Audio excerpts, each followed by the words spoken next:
Hello friends, നിങ്ങൾക്കെല്ലാവർക്കും PSC ഐം അച്ചീവറിൻ്റെ March 9, 10, 11 തീയതികളിലെ current affairs വീഡിയോയിലേക്ക് സ്വാഗതം. ആ കറണ്ട് അഫയേഴ്സ് എന്തൊക്കെയാണെന്ന് നോക്കാം. 2024 മാർച്ചിൽ രാഷ്ട്രപതി രാജ്യസഭയിലേക്ക് നാമനിർദ്ദേശം ചെയ്ത വനിത ആരാണ്? സുധാ മൂർത്തി. 2024 മാർച്ചിൽ രാഷ്ട്രപതി രാജ്യസഭയിലേക്ക് നാമനിർദ്ദേശം ചെയ്ത വനിതയാണ് സുധാ മൂർത്തി. ഇൻഫോസിസ് ഫൗണ്ടേഷൻ ചെയർപേഴ്സണും എഴുത്തുകാരിയുമായ വ്യക്തിയാണ് സുധാ മൂർത്തി.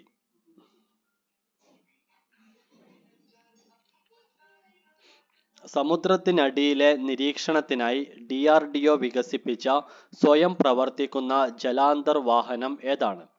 High endurance autonomous under water vehicle, HEAUV. സമുദ്രത്തിനടിയിലെ നിരീക്ഷണത്തിനായി DRDO വികസിപ്പിച്ച സ്വയം പ്രവർത്തിക്കുന്ന ജലാന്തർ വാഹനമാണ് high endurance autonomous under water vehicle, HEAUV. Defence research and development organisation എന്നതിന്റെ ചുരുക്കപ്പേരാണ് DRDO. നെതർലാൻഡ്സിന്റെ ഇറാസ്മസ് പുരസ്കാരം ലഭിച്ച ഇന്ത്യൻ ഇംഗ്ലീഷ് എഴുത്തുകാരൻ ആരാണ്? അമിതാവ് ഘോഷ്. ഇന്ത്യൻ ഇംഗ്ലീഷ് എഴുത്തുകാരനായ അമിതാവ് ഘോഷിനാണ് നെതർലാൻഡ്സിന്റെ ഇറാസ്മസ് പുരസ്കാരം ലഭിച്ചത്. നെതർലാൻഡ്സ് രാജാവ് രക്ഷാധികാരിയായ ഇറാസ്മിയാനം ഫൗണ്ടേഷനാണ് ഈ പുരസ്കാരം നൽകുന്നത്. 1.5 ലക്ഷം യൂറോ, 1.35 കോടി രൂപയാണ് ഈ പുരസ്കാരത്തിന്റെ തുക.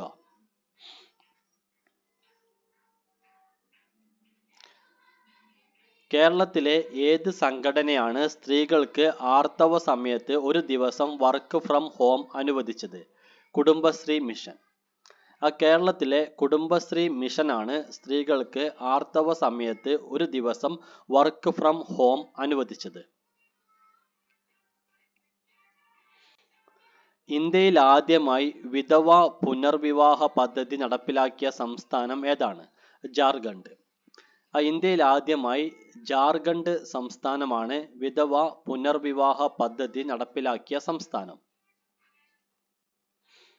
ഈ പദ്ധതി പ്രകാരം ഭർത്താവിന്റെ മരണശേഷം പുനർവിവാഹം ചെയ്യുന്ന സ്ത്രീക്ക് 2 ലക്ഷം രൂപ സാമ്പത്തിക സഹായം ലഭിക്കും.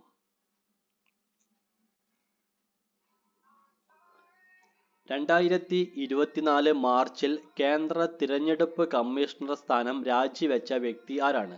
അരുൺ ഗോയൽ. 2024 മാർച്ചിൽ കേന്ദ്ര തിരഞ്ഞെടുപ്പ് കമ്മീഷണർ സ്ഥാനം രാജിവെച്ച വ്യക്തിയാണ് അരുൺ ഗോയൽ. കേന്ദ്ര മുഖ്യ തിരഞ്ഞെടുപ്പ് കമ്മീഷണർ രാജീവ് കുമാർ ആണ്.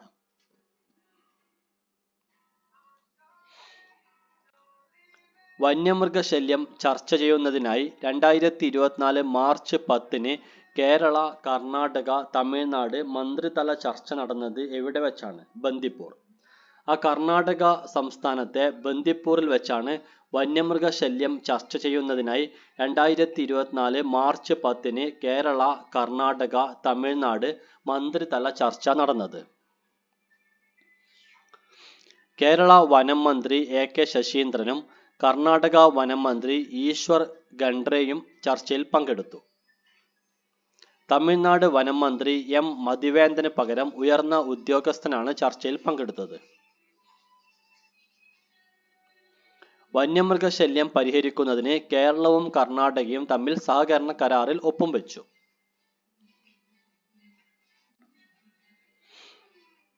ഇന്ത്യയിൽ ആദ്യമായി സമുദ്ര വിഭവങ്ങൾ സംരക്ഷിക്കാൻ പ്രത്യേക സേനയ്ക്ക് രൂപം നൽകിയ സംസ്ഥാനം ഏതാണ്? തമിഴ്നാട്. തമിഴ്നാട് സംസ്ഥാനമാണ് ഇന്ത്യയിൽ ആദ്യമായി സമുദ്ര വിഭവങ്ങൾ സംരക്ഷിക്കാൻ പ്രത്യേക സേനയ്ക്ക് രൂപം നൽകിയ സംസ്ഥാനം. മാന്നാർ പാക് കടലിടുക്കുകളിലെ സമുദ്ര സമ്പത്തും ജൈവ വൈവിധ്യവും സംരക്ഷിക്കാനാണ് ഈ സേനയ്ക്ക് രൂപം നൽകിയത്. രാമനാഥപുരത്ത് വിന്യസിച്ച ഈ സേനയുടെ പേര് മറൈൻ എലൈറ്റ് ഫോഴ്സ് എന്നാണ്.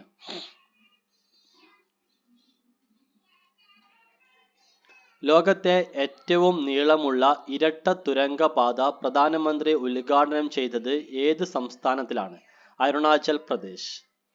ലോകത്തെ ഏറ്റവും നീളമുള്ള ഇരട്ട തുരങ്കപാത പ്രധാനമന്ത്രി ഉദ്ഘാടനം ചെയ്തത് അരുണാചൽ പ്രദേശ് സംസ്ഥാനത്തിലാണ്. സെല ടണൽ എന്നാണ് ഈ തുരങ്കപാതയുടെ പേര്. അരുണാചൽ പ്രദേശിലെ യൂപ്പിയ സ്റ്റേഡിയത്തിൽ നടന്ന സന്തോഷ് ട്രോഫി ഫൈനലിൽ വിജയിച്ച ടീം ഏതാണ്? സർവീസസ്. സർവീസസ് ടീമാണ് അരുണാചൽ പ്രദേശിലെ യൂപ്പിയ സ്റ്റേഡിയത്തിൽ നടന്ന സന്തോഷ് ട്രോഫി ഫൈനലിൽ വിജയിച്ച ടീം. ഗോവയെയാണ് സർവീസസ് ഫൈനലിൽ തോൽപ്പിച്ചത്. മലയാളിയായ പി ഷഫീലാണ് സർവീസസിന് വേണ്ടി വിജയ ഗോൾ നേടിയത്. കളിയിലെ താരവും പി ഷഫീലാണ്. സർവീസസിന്റെ 7ാമത് സന്തോഷ് ട്രോഫി കിരീടമാണ് 2024. പാകിസ്ഥാന്റെ 14ാമത് പ്രസിഡന്റായി അധികാരമേറ്റ വ്യക്തി ആരാണ്? ആസിഫ് അലി സർദാരി. ആസിഫ് അലി സർദാരിയാണ് പാകിസ്ഥാന്റെ 14ാമത് പ്രസിഡന്റായി അധികാരമേറ്റ വ്യക്തി. പാകിസ്ഥാൻ പീപ്പിൾസ് പാർട്ടിയുടെ സഹാധ്യക്ഷനാണ് ആസിഫ് അലി സർദാരി. അധ്യാപകരുടെ പ്രാവീണ്യം വർദ്ധിപ്പിക്കുന്നതിന് കേന്ദ്ര വിദ്യാഭ്യാസ മന്ത്രാലയം നടപ്പിലാക്കുന്ന പദ്ധതിയുടെ പേരെന്താണ്? നാഷണൽ മിഷൻ ഫോർ മെന്ററിംഗ് പദ്ധതി. അധ്യാപകരുടെ പ്രാവീണ്യം വർദ്ധിപ്പിക്കുന്നതിന് കേന്ദ്ര വിദ്യാഭ്യാസ മന്ത്രാലയം നടപ്പിലാക്കുന്ന പദ്ധതിയുടെ പേരാണ് നാഷണൽ മിഷൻ ഫോർ മെന്ററിംഗ് പദ്ധതി. അധ്യാപകരെ അർപ്പണബോധമുള്ളവരാക്കി മാറ്റുന്നതിനാവശ്യമായ പിന്തുണയും മാർഗനിർദ്ദേശങ്ങളും നൽകാൻ വിദ്യാഭ്യാസ വിദഗ്ധരെ മെന്റർമാരായി നിയമിക്കുന്നതാണ് നാഷണൽ മിഷൻ ഫോർ മെന്ററിംഗ് പദ്ധതി.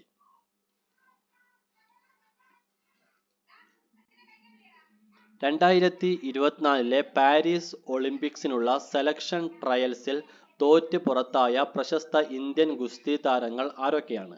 ബജ്രംഗ് പുണിയ, രവി ദഹിയ. 2024 പാരീസ് ഒളിമ്പിക്സിനുള്ള സെലക്ഷൻ ട്രയൽസിൽ തോറ്റ് പുറത്തായ പ്രശസ്ത ഇന്ത്യൻ ഗുസ്തി താരങ്ങളാണ് ബജ്രംഗ് പുണിയ, രവി ദഹിയ എന്നിവർ. ടോക്കിയോ ഒളിമ്പിക്സിൽ ഇന്ത്യക്കു വേണ്ടി മെഡൽ നേടിയ താരങ്ങളായിരുന്നു ബജ്രംഗ് പുണിയയും രവി ദഹിയയും. 2024 ഫ്രഞ്ച് ഓപ്പൺ പുരുഷ ഡബിൾസ് ബാഡ്മിന്റണിൽ കിരീടം നേടിയ ഇന്ത്യൻ സഖ്യം ഏതാണ്? സാത്വിക് സായിരാജ് റങ്കിറെഡ്ഡി ചിരാഗ് ഷെട്ടി സഖ്യം. 2024 ഫ്രഞ്ച് ഓപ്പൺ പുരുഷ ഡബിൾസ് ബാഡ്മിന്റണിൽ കിരീടം നേടിയ ഇന്ത്യൻ സഖ്യമാണ് സാത്വിക് സായിരാജ് റങ്കിറെഡ്ഡി ചിരാഗ് ഷെട്ടി സഖ്യം. ചൈനീസ് തായ്പേയുടെ ലീജെ ഹ്യൂയ് യാങ്പോ സുവാൻ സഖ്യത്തെയാണ് ഇന്ത്യൻ സഖ്യം പരാജയപ്പെടുത്തിയത്. 2022 സാത്വിക് സായിരാജ് റങ്കിറെഡ്ഡി ചിരാഗ് ഷെട്ടി സഖ്യമാണ് ഫ്രഞ്ച് ഓപ്പൺ നേടിയത്. ഫോർമുല 1 കാറോട്ട മത്സരത്തിലെ ഈ സീസണിലെ 2ാമത്തെ മത്സരമായ സൗദി അറേബ്യ ഗ്രാൻഡ് പ്രിയിൽ വിജയിച്ച താരം ആരാണ്? Max Verstappen. ഫോർമുല 1 കാറോട്ട മത്സരത്തിലെ ഈ സീസണിലെ 2ാമത്തെ മത്സരമായ സൗദി അറേബ്യ ഗ്രാൻഡ് പ്രിയിൽ വിജയിച്ച താരം മാക്സ് വെസ്റ്റപ്പനാണ്. ഈ സീസണിലെ ആദ്യ ഗ്രാൻഡ് പ്രിയായ ബഹ്റൈൻ ഗ്രാൻഡ് പ്രിയിലും വിജയിച്ചത് മാക്സ് വെസ്റ്റപ്പൻ തന്നെയാണ്. 2024 മാർച്ചിൽ ക്രിക്കറ്റിന്റെ 3 ഫോർമാറ്റിലും 1ാം സ്ഥാനത്തെത്തിയ രാജ്യം ഏതാണ്? ഇന്ത്യ. ഇന്ത്യയാണ് 2024 മാർച്ചിൽ ക്രിക്കറ്റിന്റെ 3 ഫോർമാറ്റിലും 1ാം സ്ഥാനത്തെത്തിയ രാജ്യം. കൂടാതെ ലോക ടെസ്റ്റ് ചാമ്പ്യൻഷിപ്പിലും ഇന്ത്യയാണ് 1ാം സ്ഥാനത്ത് ഉള്ളത്. ദേശീയ പട്ടികജാതി കമ്മീഷൻ അധ്യക്ഷനായി നിയമിതനായ വ്യക്തി ആരാണ്? കിഷോർ മക്വാന. കിഷോർ മക്വാനയാണ് ദേശീയ പട്ടികജാതി കമ്മീഷൻ അധ്യക്ഷനായി നിയമിതനായ വ്യക്തി. Modi A common man's PM എന്ന പുസ്തകം എഴുതിയത് കിഷോർ മക്വാനയാണ്. കണ്ണൂർ ജില്ലയിലെ ആറളം ഫാമിൽ ഇറങ്ങിയ കാട്ടാനക്കൂട്ടത്തെ തിരികെ കാട്ടിലേക്ക് കയറ്റുന്നതിനായി നടപ്പിലാക്കിയ ഓപ്പറേഷന്റെ പേരെന്താണ്? Operation elephant. ഓപ്പറേഷൻ എലിഫന്റ് എന്ന പേരുള്ള ഓപ്പറേഷനാണ് കണ്ണൂർ ജില്ലയിലെ ആറളം ഫാമിൽ ഇറങ്ങിയ കാട്ടാനക്കൂട്ടത്തെ തിരികെ കാട്ടിലേക്ക് കയറ്റുന്നതിനായി നടപ്പിലാക്കിയ ഓപ്പറേഷൻ.